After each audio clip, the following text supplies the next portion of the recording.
My mother-in-law showed up to my wedding in a full-blown, floor-length, white wedding gown. That wasn't an awkward fashion choice. It was a cold, calculated act of war. But what she never counted on was my father. And his response was a moment of beautiful, brutal justice that no one in that room would ever forget. Our wedding was supposed to be a dream.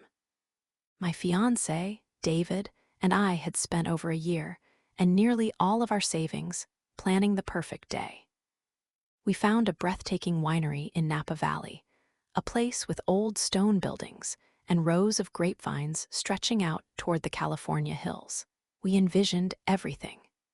The golden hour sunlight spilling through the tall, arched windows of the reception hall, the air smelling of lavender and olive branches, the gentle melody of a string quartet greeting our family and friends.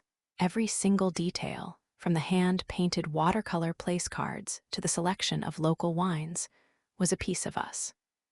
We were a team, deeply in love, and so ready to begin our life together. When the day finally arrived, the venue was even more stunning than we remembered. As our guests began to arrive, their faces filled with the same awe we felt. The air was buzzing with happiness and anticipation. I was tucked away in a bridal suite with my bridesmaids, a whirlwind of champagne, laughter, and hairspray. I felt this incredible sense of peace mixed with a thrumming excitement. David and I had already shared our first look amongst the grapevines. Seeing the tears well up in his eyes as he turned to look at me had dissolved any last trace of nerves.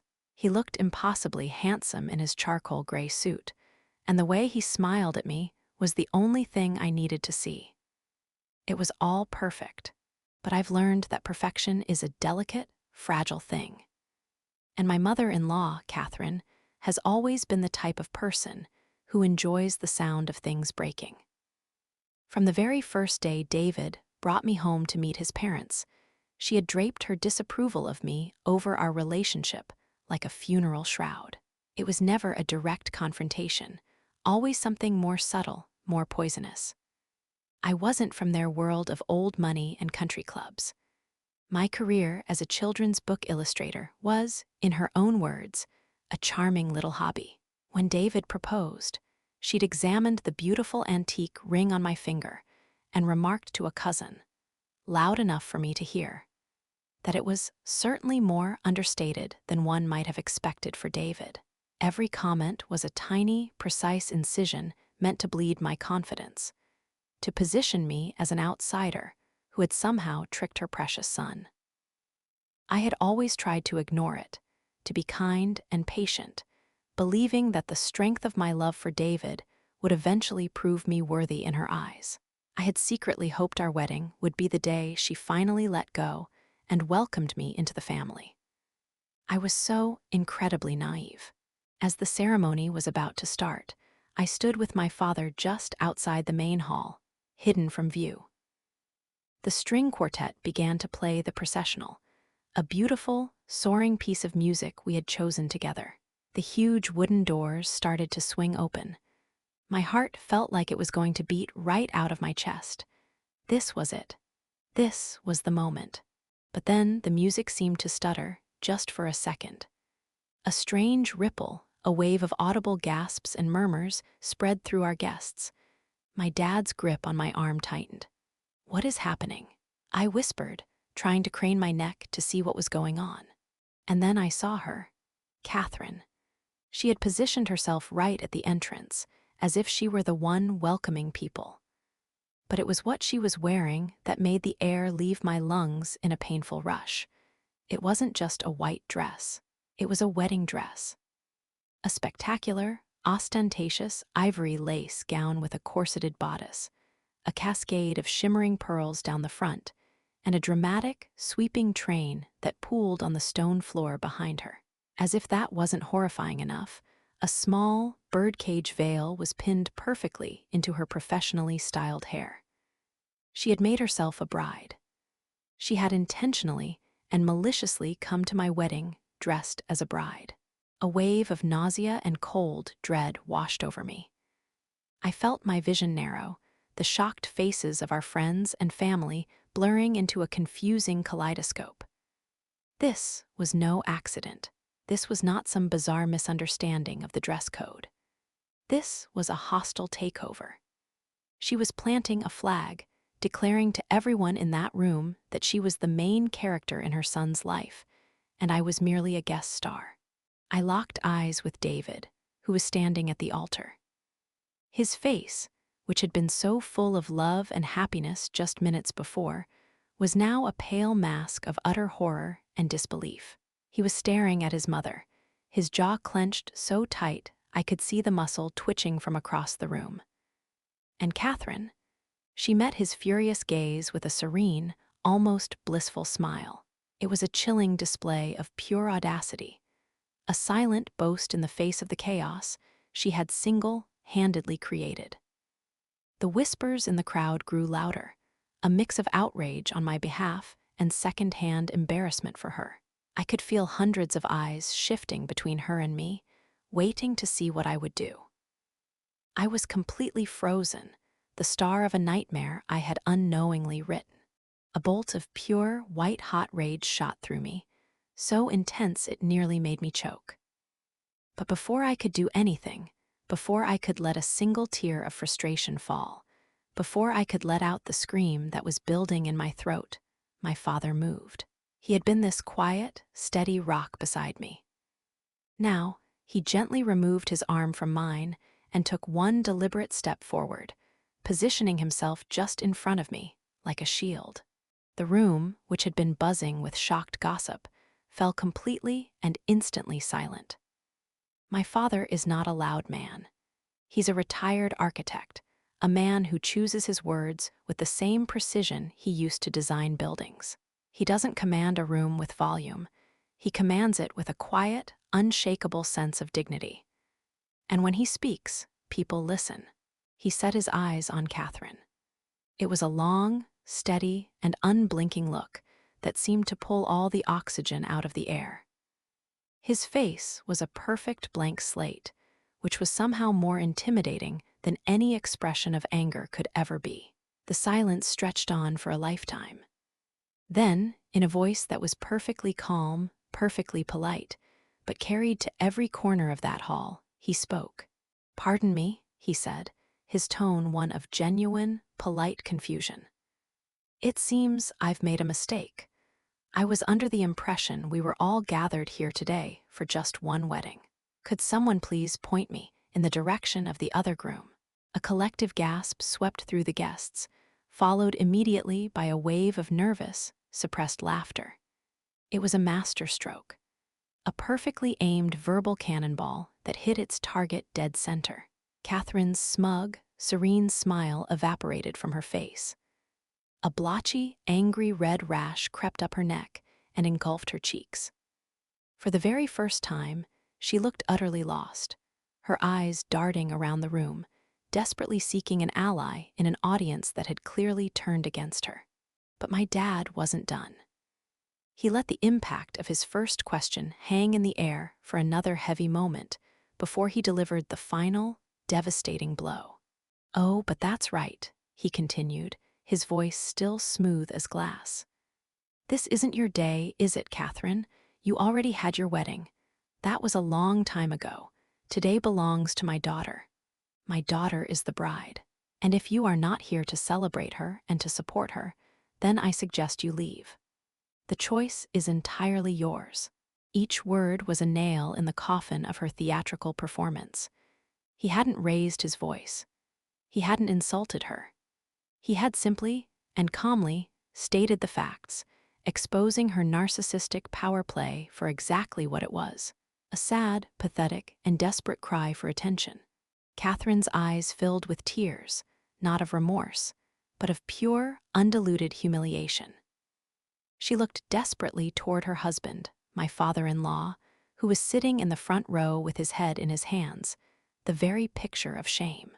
She looked to David, whose expression was a thundercloud of fury at her and deep mortification for me. She was utterly alone, an island of her own creation. Without another word, her composure completely shattered, Catherine spun around. The ridiculous, oversized train of her gown snagged on a floral arrangement, and she stumbled, yanking it free with a choked sob before she all but ran out of the hall. The second the doors slammed shut behind her, a collective sigh of relief washed over the entire room. Then, someone began to clap. Then another, and another, until the entire hall was filled with a warm, supportive round of applause. My father turned back to me, his stern, protective expression melting into the gentle, loving smile I knew so well. He took my hand in his and gave it a firm, reassuring squeeze. "Now," he said softly, his eyes twinkling with pride, "how about we get you married, sweetheart?" Tears, this time of overwhelming gratitude and love, streamed down my face. The ceremony went on, and it was beautiful, maybe even more so because of what we had just overcome. David couldn't stop apologizing, whispering how much he loved me between our vows. I knew he was just as much a victim in this as I was. But as we were finally pronounced husband and wife and walked back down the aisle, our hands clasped tightly together, a small, cold part of me knew this was far from over. Catherine was not the kind of woman to accept defeat gracefully.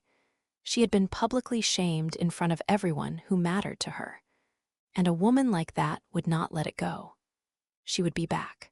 And I had a sinking feeling that next time, her goal wouldn't just be to upstage me. It would be to destroy us.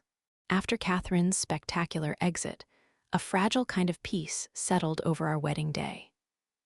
The ceremony itself was beautiful and deeply personal, and our vows suddenly felt heavier, more meaningful. We weren't just promising to love each other through good times and bad. We had just survived a Category 5 hurricane of family drama before the ink was even dry on our marriage license. The reception started, and for a little while, I let myself believe the worst was behind us. The reception hall was now aglow with thousands of tiny fairy lights. The long wooden tables were covered with amazing food, and our friends and family were dancing and celebrating with a kind of defiant joy. My husband, and it sent a thrill through me every time I thought it, stayed right by my side, his hand a constant, grounding presence on the small of my back. He was still rattled, his apologies a quiet mantra every few minutes. "I'm so sorry, Sarah," he murmured as we swayed together for our first dance. "I just can't believe she did that. I should have seen it coming." "It's not your fault, David," I whispered back, resting my head against his chest. "We're married. We're a team. That's all that matters." And in that moment, I believed it with my entire soul. But just as the band launched into an upbeat song and I was on the dance floor, laughing with my friends from college, I felt it again. That same subtle, chilling shift in the energy of the room. The happy chatter near the entrance suddenly died. The music seemed to get quieter. My stomach dropped to the floor. I didn't even have to look. I knew. She was back. I turned around slowly, my heart starting to pound that familiar, frantic rhythm. And there she was, standing in the doorway like a specter at the feast. The white wedding gown was gone. In its place, she wore a tight, unforgiving dress the color of blood. It was a dress of vengeance. Her makeup had been perfectly reapplied, but I could see the telltale puffiness around her eyes. She held her chin high, surveying the room as if she were a wronged queen returning to reclaim her throne. An icy silence fell over the reception. David tensed up beside me, all the warmth and happiness draining out of him in an instant. "Mom," he said, his voice a low, dangerous growl. "What are you doing here?" Catherine glided into the room, her red dress a violent slash of color against the soft, romantic decor of our wedding. She placed a hand over her heart in a gesture of what was supposed to look like wounded sincerity. "I came to apologize," she announced, her voice pitched just loud enough for everyone to hear, dripping with theatrical sorrow. Our guests looked at each other, their discomfort palpable. "I know my behavior earlier today was misguided. I was wrong. Misguided, that was one word for it." I stayed silent, my hand clenching the skirt of my dress, determined not to let her provoke me into another public scene. She stopped directly in front of our table and turned first to my father. "And to you, sir," she said, her voice full of false humility. "I owe the greatest apology. Your words were harsh, but they were spoken out of love for your daughter. I understand that now." My dad, who had been watching her with an expression of weary amusement, just took a long, slow sip of his whiskey. "That's right," he said, his voice completely flat. "I was protecting my daughter, and I always will."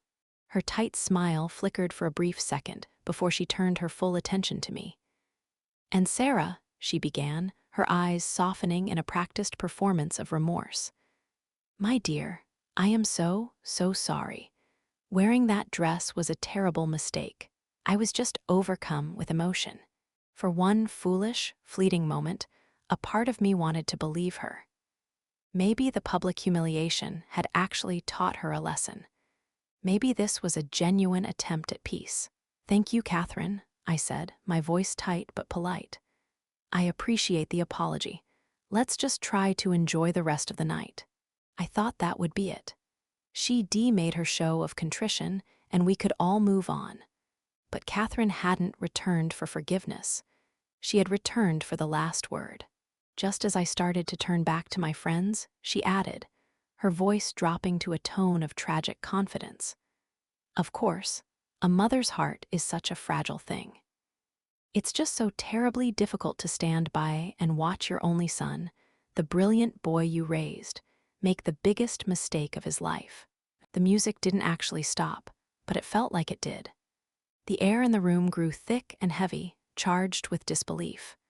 My own breath hitched in my throat. I felt the blood rush from my face, leaving me cold and dizzy. This woman, on my wedding day, in front of everyone we knew and loved, had just called me my husband's biggest mistake. David went completely still beside me. I could feel the energy coming off of him shift from shock to a cold, hard rage I had never seen in him before. "What?" he said, his voice dangerously quiet. "What did you just say to me?" Catherine let out a long, sorrowful sigh, playing the role of the long-suffering martyr to perfection. "Darling, you know I love you more than anything. That's why this is so painful. Marrying this woman," she gestured dismissively in my direction, the insult hitting me like a physical slap, "is a mistake. You're tying yourself to a future that you will regret." I was paralyzed, speechless at the sheer, unadulterated venom of her attack. But before I could even find my voice, David acted. He pushed his chair back from the table, the legs screaming against the wooden floor. He walked calmly, deliberately, over to his mother, closing the distance between them until he was standing right in front of her. The entire room held its breath. In a voice that was low, clear, and absolutely devoid of any warmth, he said one word: "Leave." Catherine blinked as if she couldn't believe what she was hearing. "What did you say?" "David, I am your mother." "I know exactly who you are," he replied, his voice like steel. "And you have spent this entire day trying to humiliate the woman I love. You have disrespected her. You have disrespected her family. And you have tried to turn our wedding day into your own personal theater. That is over. You are not welcome here." Her face finally began to crumble, the mask of a wronged matriarch cracking to reveal the panicked woman underneath. "You would choose her, over your own mother, over your family." David didn't miss a beat. "Yes," he said, the word ringing with absolute finality. "Every time. She is my family now. This is my wife. And if you ever want to have a relationship with us, you will learn to respect her. But for tonight, you are done. Get out." There was no arguing with the tone in his voice. It was a closed door. Catherine stared at him, her mouth opening and closing like a fish, searching for a comeback that simply wasn't there. She looked around the room, her tear-filled eyes begging for an ally, for anyone to step in and defend her. But all she found were cold stares and people looking away. She had played her final card, and she had lost everything. With one last, gut-wrenching sob, she turned and fled, her scarlet dress a retreating streak of shame and defeat. This time, there was no doubt in anyone's mind that she was gone for good. The moment the door closed behind her, the tension in the room snapped. My husband turned back to me, the fury in his eyes melting away, replaced by a look of deep, aching tenderness. He crossed the floor in 3 long strides and pulled me into his arms. Holding me so tightly, I could feel the frantic beating of his heart against my own. "I am so sorry," he whispered into my hair, his voice thick with emotion. "I am so sorry she did that to you, to us." I buried my face in the fabric of his suit, breathing in the scent of him, and I finally let myself relax. I was exhausted. I was angry. But more than anything, I was filled with a powerful, overwhelming wave of love and gratitude. He hadn't just defended me. He had chosen me. He had stood in front of everyone and drawn a line in the sand, not between himself and his mother, but a circle around the 2 of us, creating a safe, sacred space that belonged only to us. The rest of the night passed in a warm, joyful blur. Our guests, sensing that the war was finally over, rallied around us with a fierce, protective energy. The toasts were funnier, the dancing was more exuberant, and the celebration felt deeper, more earned. In her hateful attempt to tear us apart, Catherine had failed spectacularly. She had actually done the opposite. She had inadvertently forged our bond in fire, cementing our partnership on the very first day of our marriage. Later that night, as I lay in our hotel suite, still in my wedding dress, with my husband's arms wrapped securely around me, I knew our life wouldn't be a perfect fairy tale. The shadow of his mother would likely linger for a long time, but I also knew, with a certainty that settled deep into my bones, that it no longer mattered. She had thrown her absolute worst at us, and we hadn't just survived. We were stronger. Our marriage wasn't built on the fragile idea of perfection. It was built on something real, something that had been tested and proven. A foundation of loyalty, respect, and a love that was powerful enough to stand up and say, "It's you and me." Always,